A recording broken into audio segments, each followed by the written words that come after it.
Nike reaffirms that quitting like a coward because you're sad is heroic. Okay? Hollywood gets involved in the Texas abortion debate, and they prove they're allies of the anti-abortionists. And even the left thinks this idea is crazy. This is Gene, and you're listening to Dumbasses Talking Politics.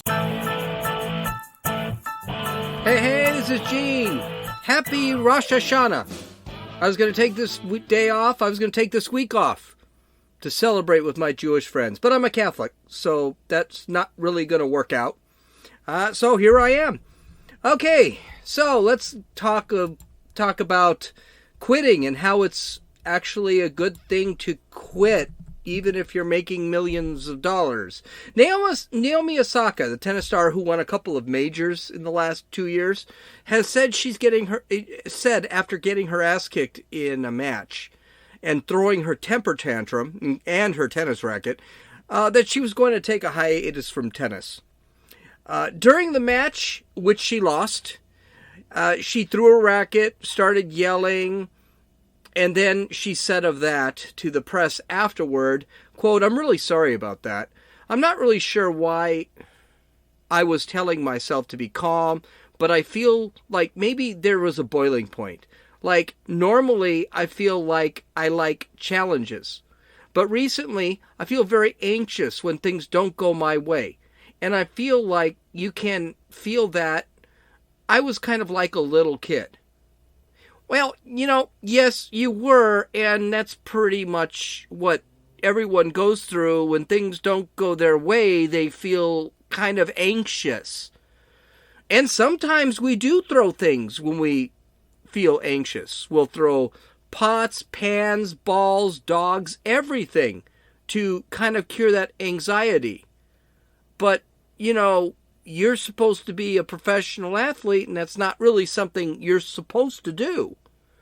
Unless you're John McEnroe. He did that all the time. So I didn't see what she did was anything that big of a deal, but apparently it was. Okay, then she started talking about her mental well-being. And she said this through the welling of tears. Poor thing. That's so tough. I feel like for me recently, like when I win, I don't feel happy. I feel more like a relief. And then when I lose, I feel very sad. I don't think that's normal. I didn't really want to cry.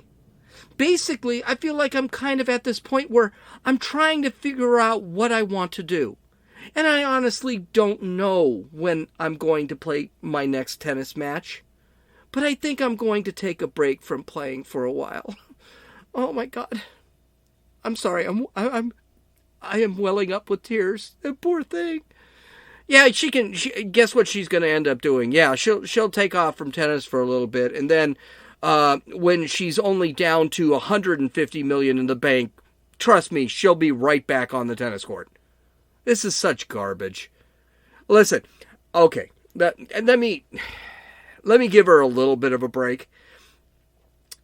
She's already dropped out of the French Open and Wimbledon this year, which are really high-stakes games, matches. She could make a lot of money. So, sure, she's probably a little depressed. And this whole thing comes 2 weeks after she started crying in the middle of a press conference because somebody asked her why she doesn't like talking to the media. I mean, this gal, quite honestly, might be unstable. All right? And you do feel for her. I don't. I'm sorry, I don't. When you're making tens of millions of dollars to play tennis, and you've got sponsorships coming out of your butt, and you're getting paid no matter what, as we'll see in a few minutes. No, I don't really care. So this is what I say to Naomi Osaka and her depression and sadness and her tears and all the other crap that she's talking about. Good riddance to her. I really don't care what she does. I wouldn't even talk about this, but the media is making her out to be a hero for quitting. They did the same thing with Simone Biles, who quit on her gymnastics team during the Olympics. I have no problem with taking time off to deal with mental issues. But the problem, don't make this person into a hero. I understand there's a lot of stress in sports. Yes, I get it. I played sports. I know there's stress in sports. But a hero is one that overcomes their fears and stress and does what they don't want to do. Quitting isn't heroic. Anybody can quit. So, Nike, in a virtue signal, blows up that probably blows up all other virtue signals. The lefty company has decided to give a paid week off to all employees at their main office for a week so that the employees can deal with the mental stress that they went through during the China virus pandemic. No kidding.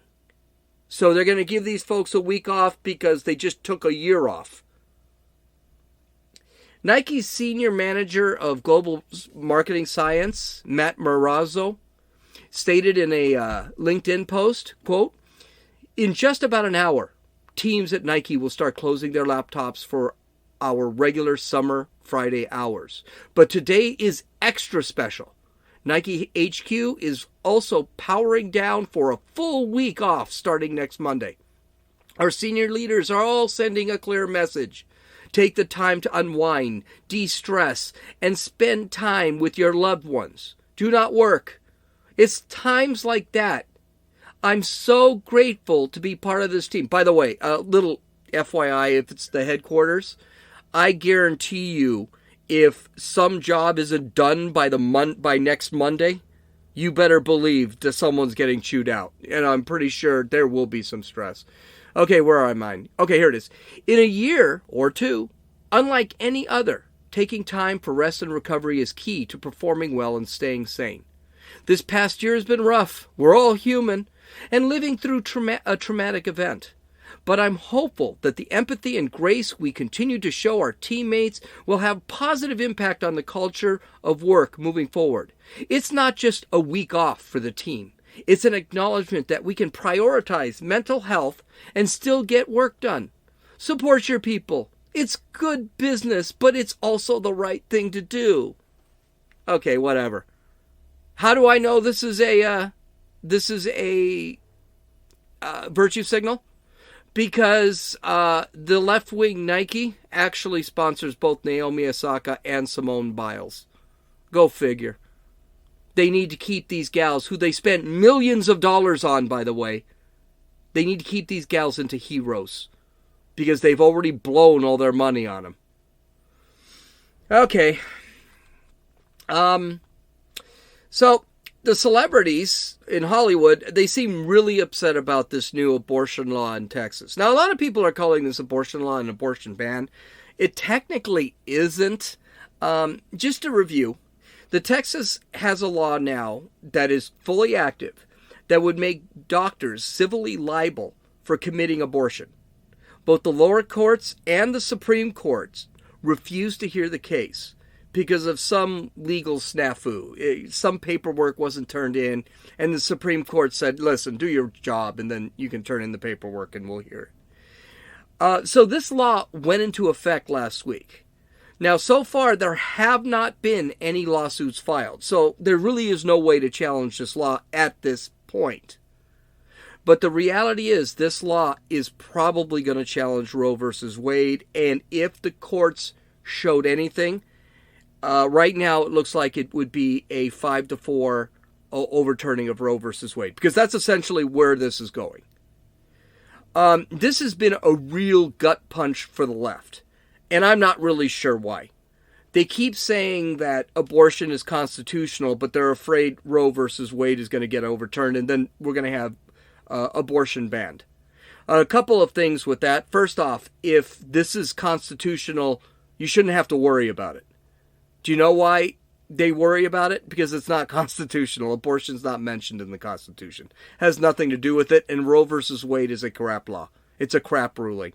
And it came out 5 years before we had DNA, 5 years before we had test tube babies. And so by the time we had the actual technology, they had already made the ruling, and the scientists had actually said that their ruling was bad. So this is just a really bad ruling. in the shock of all shocks, Hollywood has decided to join the party and start pushing back against Texas. So Bette Midler made a suggestion about how to get the abortion law overturned. This is what she said. I suggest that all women refuse to have sex with men until they are guaranteed the right to choose by Congress. Now this broad has a great voice. I love her singing voice, but she's really dumb. By the way, this isn't the first time someone has said anything like this. I think it was Deborah Messing who suggested the same thing when Mississippi and Georgia passed their abortion laws, anti-abortion laws. It didn't work then. It's probably not going to work now. What's amazing is that old Bette doesn't realize is that this is exactly what anti-abortionists want you to do. Abortion is needed by irresponsible couples. Anti-abortionists actually want irresponsible couples not to have sex so the chick doesn't get pregnant and then an abortion comes about to kill a baby. So good job, Bette. You are proving to be an ally for the anti-abortion movement. Of course, now hearing the Hollywood wants to boycott Texas over the law, you knew this whole thing was coming. This is something they're going to do. This is going to be a big deal.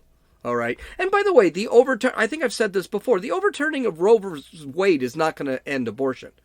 It's just going to end abortion in states that don't want abortion. That's all it's going to do. And honestly, it's just not that big of a deal.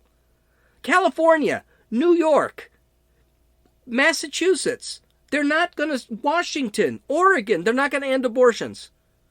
Virginia, not going to end abortions because Roe versus Wade is overturned. But Mississippi, Georgia, Texas, Missouri, Arizona, Nevada, they will. Because that's what they want to do.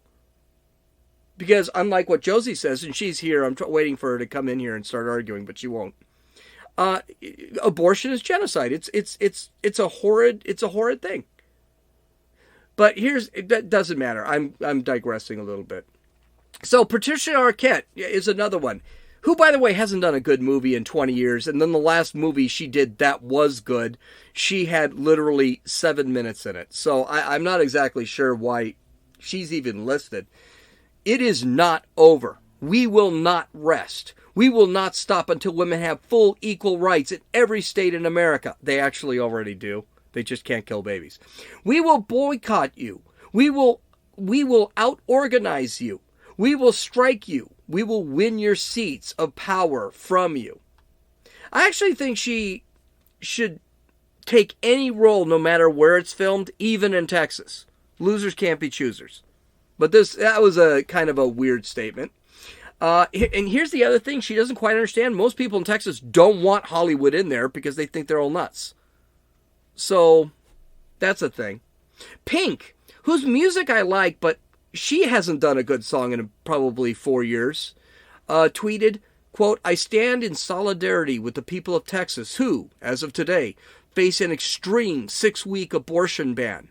This ban, pound SB8, will be the blueprint for bans across the U.S. unless we do something about it. You know what? I hope she's absolutely right. I hope this is a blueprint. And I think it will be. The big problem with that abortion law was that they made it criminal for a doctor to kill a baby.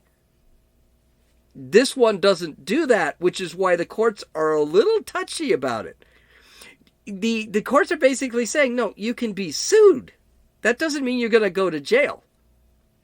I like the way they're doing that. And even John Roberts, that piece of crap Supreme Court justice, has said, it's a pretty good, strong law. So you could actually end up, even John Roberts, who's, been jerking off the liberals for I don't know how long, even he has said he might go for this to overturn Roe versus Wade. So this could be interesting. Amy Schumer, who was thrilled when she got pregnant and had her baby, tweeted, the newest Texas abortion ban, SB8, gives politicians, neighbors, and even strangers the right to sue those who provide or just help patients get abortion after 6 weeks. The time to fight for reproductive health and rights is now. You know what? Maybe she should have aborted her baby girl that she was so freaking happy about. Why didn't she just abort her? Right? I don't know. Hey, what's good for you ain't good for me.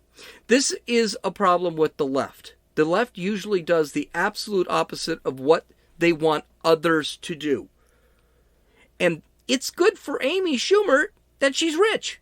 Because she's really ugly, she's really fat, she's kind of disgusting, and no one would have her otherwise. I'm pretty sure she would not have any babies, and she could scream about abortion. She'd never have an abortion because she'd never get pregnant.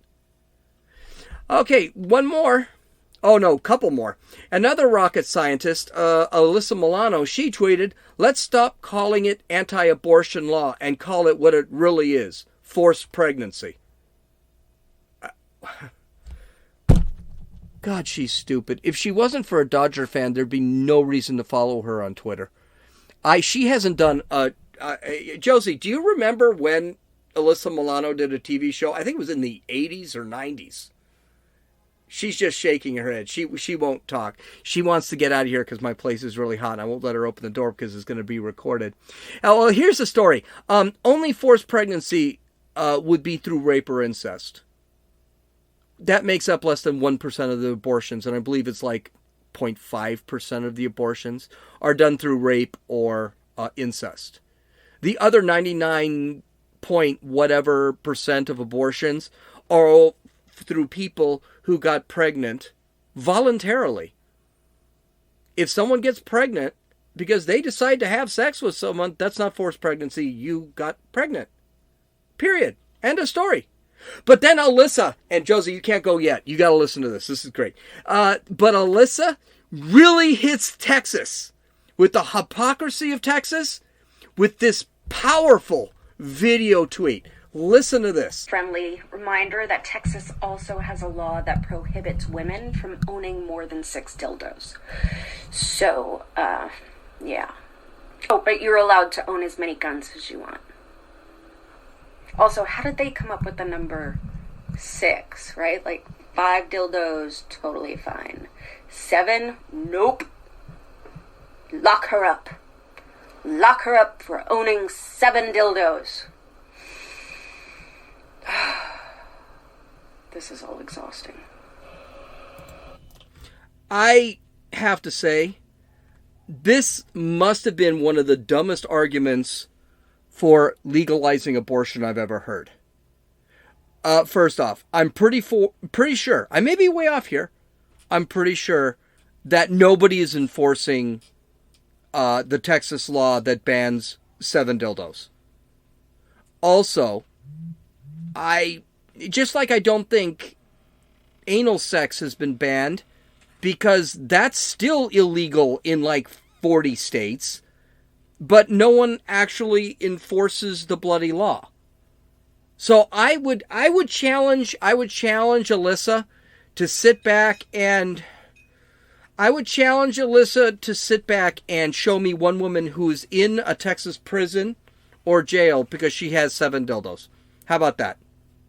And by the way, who in the hell needs 7 dildos?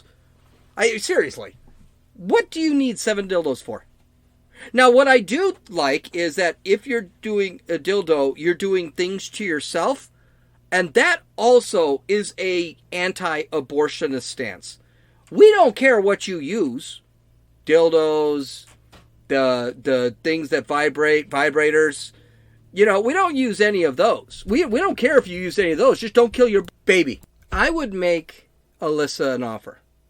Why doesn't Texas legalize a woman to be able to get as many dildos and vibrators as she wants, and then we can ban abortion? Would that be kind of a thing? Do you think we can agree to that?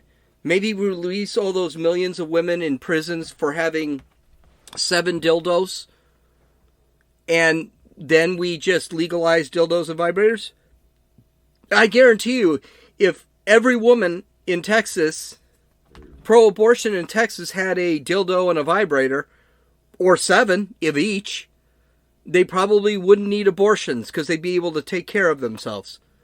Stupid ass argument. Okay, and here's Reese. I can drink and drive and abuse the cop who pulled me over. Witherspoon. She tweeted, "I stand with the women of Texas who have their constitutional right to make decisions about their health and their own bodies." Okay, there's so much to go over here, and it really is kind of funny. There is a record number of abortions this year because most people think there's the record number of abortion laws this year. Because, and I heard someone on MSNBC say the same thing, because most people think abortion is horrid and it's genocide. Most Texans, women and men, think that abortion is horrid and genocide. By the way, most of the women, I'm going to say this again, don't agree with abortion. They think it's bad. Josie, who is moderately in favor of choice, she's not that much in favor of choice because I end up kicking her butt in any time we have a debate. And she just really does. I don't think she's really thought about it. Reproductive freedom is the ability to have a baby without governmental interference. It is not the ability to kill the baby. In China, who had forced abortions through the one-child policy, is an example of a country without reproductive freedom. If you're committing abortions, this isn't freedom. This isn't reproductive freedom. You're actually getting rid of something. So there's no reproduction at that point. Abortion is not mentioned once in the Constitution. This is the most annoying thing in the world. Just because a court in 1975 said that, yeah, you can have an abortion, does not mean it is constitutional. That's why this stuff can be overturned. Maybe the court made a mistake, and I think this court might say, you know what, you made a mistake. And by the way, if Roe versus Wade is overturned, all it's going to do is not federalize the law. It means the states can determine whether or not they like abortion. And the other thing she says, which is really bad, it's not about her health. We're talking health of the baby. And these women are such freaking narcissists. They don't realize that we are not talking about you and your freedom.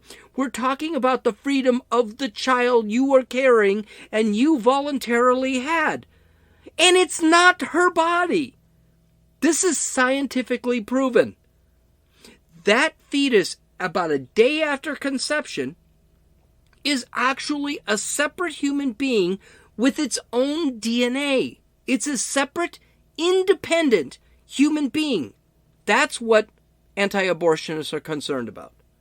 Then there's Eva Longoria, because she's always, again, this is one of these gals who I think hasn't done a good show in a billion years, and yeah, I don't know. She had a couple of tweets here.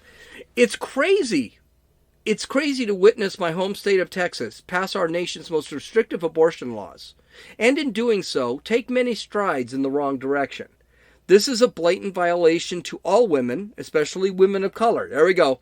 Texas is among the 7 states and territories where the non-Hispanic white share of the population is below 15%, according to the Census Bureau. There were 11.4 million Texans who identified as Hispanic in 2020 census, making the group nearly as large as the non-Hispanic white demographic group in the state. Okay, so a couple of things here. One, I don't really know what she was trying to prove here. I think what she's trying to say is that there are a lot of Hispanic women in Texas. Okay, fine. But is she just trying to say that the anti-abortion law is racist? I think the answer is yes. I don't think this is a real thing. But here's what I'll go, and I think I said this the last time when I talked about the abortion on, I think it was on Friday. Anti-abortionists want Hispanic women to have their babies. So, exactly how is that racist?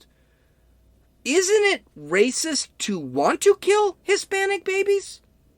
Wouldn't I be racist because I think that, oh, I hate Hispanics. Let them all have their abortions. Let's keep it legal because there are lots of Hispanics in Texas. That's not what I want to do. I want you to actually raise your children making more Hispanics in the country. Yeah. You know what? That's it. You know what? I'm going to call it. Eva Longoria is a racist. I'm going to call it. So I find it ironic that all these actresses would do work for China, but they won't go to Texas to have an acting job. I think most of these chicks should take an acting job anywhere they get. They're all has-beens. Not one of them has done anything. But these guys will work for China, financed by movies, movies that are financed by China, and they'll even work in China. China, who violated, quote, reproductive freedom, end quote, with their one-child policy for nearly 30 years. You know, that policy where you could only have one child, and any time you got pregnant, you had to abort that child, and you were finding fetuses dumped in the middle of freaking trash heaps? That China. China that has put Muslim Uyghurs in concentration camps, leaving them to slavery, leaving those people to slavery. By the way, who's one of the leaders with that type of work? Nike. Nike is actually working in the province that has the Uyghur slaves. They're also notorious for torture, rape, and murder. But, you know, hey, they're China. They pay a lot of money. They have a lot of people. And they seem to like China.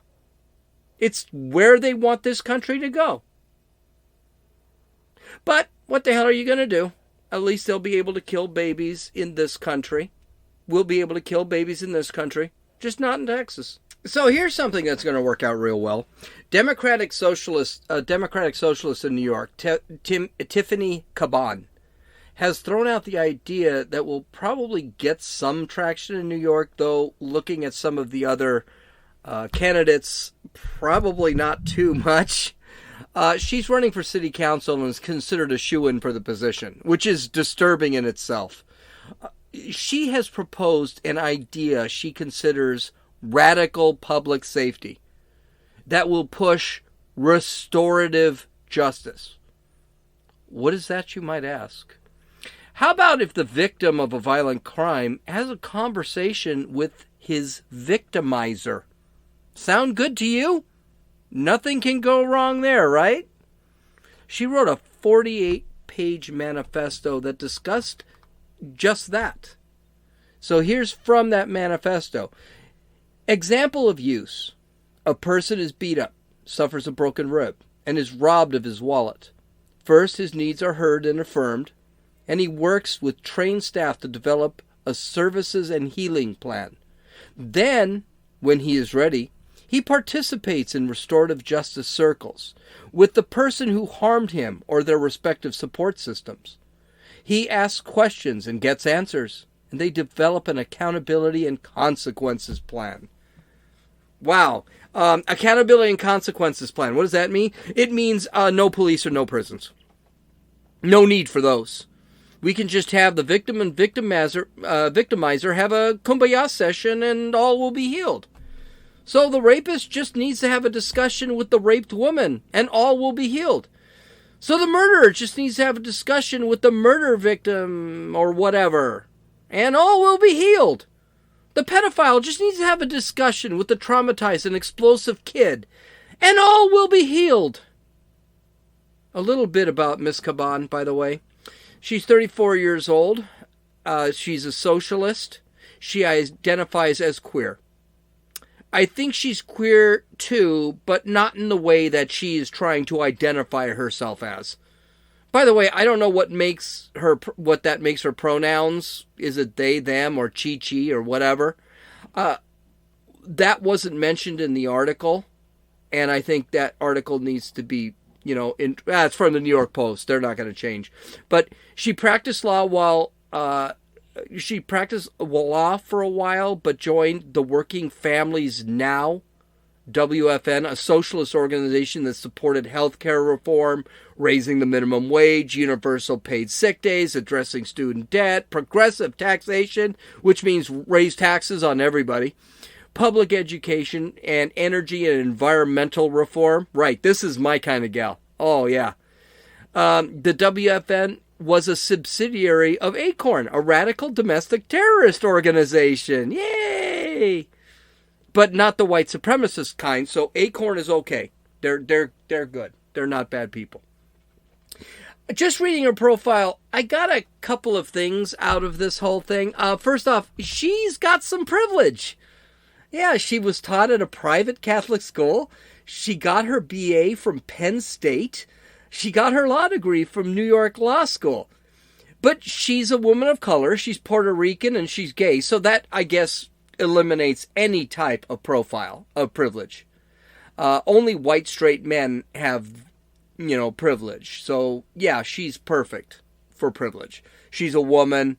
This is the problem with intersectionality. She's a woman, so she's already in bad state. She's Puerto Rican, so she's already a person of color. That's bad. And she's gay, too. Oh, my God. She's got all of the intersectional boxes checked. And the other question I always have is, why are socialists so bloody young? She's only 34 years old. And she's coming up with this garbage. Could it be that she has no experience in, the real world? And she was educated by the liberal education establishment, so she really has no idea what is going on in the real world or in history? Good news for New Yorkers. Some of her future cohorts think that these ideas might be a bit, how do I say it? Insane, crazy, numbskullery, if that's a word. Councilman Robert Holden, a Democrat from Queens, told the New York Post, quote, "Unless Miss Caban is running to represent the Twilight Zone," that's funny, "it sounds like she needs to participate in restorative reality circle. Our city and state already help criminals enough as it is, without insane ideas like this. It's not a plan for anything but total chaos, and yet another denial of the absolutely essential role of the police, courts, and incarceration play in our society." Now notice, he is a Democrat, and now he's saying, hey, we kind of need police. Could it have something to do with the fact that, the crime in New York has gone up 15,000%? I'm exaggerating because I don't know how much it is. I think it's between 70 and 200%. I'm not kidding. It's between 75 and 200% that crime has gone up over there. And that was because they tried to defund the police. It failed so badly in New York that Bill de Blasio, who's a complete freaking moron in the first place, actually started refunding the police. Another councilman who didn't want his name to be released sat there and said, "This is insane. Woke socialists need to wake up. If they get their way, New York City will have to build more prisons just to house and keep law-abiding citizens safe from criminals that sleepy wokers want to be free and to roam our communities." Then you got, I think this guy's a conservative. He's a cop. Joseph Giacalone. I just butchered that. Okay, I'm sorry. A John Jay professor and retired NYPD detective, sergeant, had a more dire assessment of this insane leftist view. Quote, "Apparently there are no more victims' rights anywhere in New York. It keeps on going the way it's going. Eventually this is all going to backfire. You cannot keep disrespecting victims and their families because you think it's going to be better. So it's going to be a better society, or this utopian society." When I first read this, the manifesto, I actually thought it was The Onion. The level of craziness is off the charts. Now, I've mentioned this in past podcasts, and by the way, he's right. But I've mentioned this in past podcasts, and I'm going to mention it again. Socialism never ended the police. Socialism created a nationalized police that the elite were in control of. And they were far more brutal than the police that we have today. We can take a look at the NKVD of the Soviet Union, the black shirts of fascist Italy in the 40s, the brown shirts of Nazi Germany in the 40s, 30s, and 40s, and Antifa of the United States. Oh, wait, sorry, not yet, but they're getting there. That's what we're looking at. Prisons in socialist countries were emptied in socialist countries, but they were never done away with. Socialists and communists just filled them with what they considered undesirables, or, as Hillary likes to say it, deplorables. The gulags of the Soviet Union were constantly filled. The concentration camps in China are filled. Where are the ends of prisons, the end to prisons in those socialist states? And of course, Cuba, Venezuela, they all had it. Vietnam, they all had the prisons. They didn't go away. This is what is ironic of the socialists. They want to shut all prisons down, but history has shown that they have never done so. Especially for those evil January 6th writers. Do you realize that they're saying, all those January 6th writers, not only should we not close the prisons, we should throw them in there and throw away the key. And not even let them have lawyers. That's actually happening over there. Meanwhile, as long as you agree with the left, you'll be okay. If you're from BLM or you're from Antifa, don't worry. You will not see time in prison. Doesn't matter what courthouse you burned down. Now, should there be rehabilitation in prisons? I do. I think so. As a matter of fact, I think like drug addicts and the mentally ill, they should even be in prison. We should actually create alternative social structures, institutional structures that house those individuals.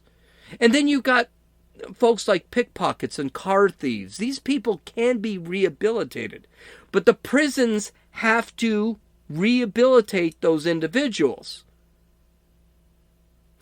And some criminals, we have to accept, we have to embrace the fact that they just can't be rehabilitated. Murderers, rapists, pedophiles. And by the way, this is part of my argument for the death penalty.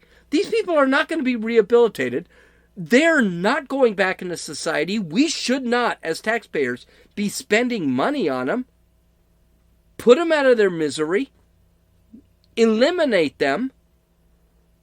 And get rid of them. And this is something that the left never understands.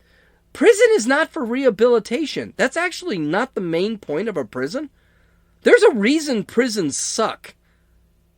It's because prisons are meant for punishment. You stole somebody's $10,000 car.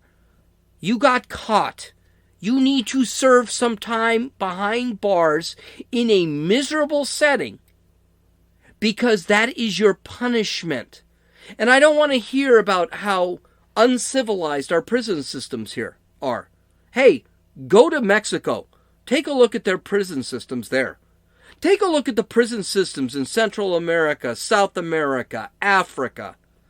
Yes, you've got some very humane prison systems in, let's say, Israel or Norway or Sweden or Switzerland. But prison sucks for a reason, because it's meant to suck, so you realize this really sucks. And you know what rehabilitation is? Is teaching them you don't need to be in the prison. You can do better for society. But meanwhile, if you are here, this place really sucks. I got news to you. Several years ago, I think it was 10, 12 years ago, the Hispanic population at San Quentin actually sued the prison system because they couldn't get chili peppers on them. The prison system said you can't have chili peppers because where does pepper spray come from? Chili peppers. Why are these guys having any rights? They've lost their rights. They've given up those rights. So we've got to understand, yes, there is some rehabilitation, but maybe we need to create other institutions for that rehabilitation. But the real purpose of prisons is to actually punish. Okay, visit my website at dumbassestalkingpolitics.com. We're having our football draft. You can look at all the links I have, and I've got some other wonderful little things there. We also I'm doing my football draft tonight. Starts at 7 p.m. Pacific time. 16 bloody rounds. I can imagine we're probably not going to finish this till 2, 3 in the morning, but whatever. I love fantasy football. Hope you guys have a great day. Talk to you tomorrow. This is Gene, and you've listened to Dumbasses Talking Politics.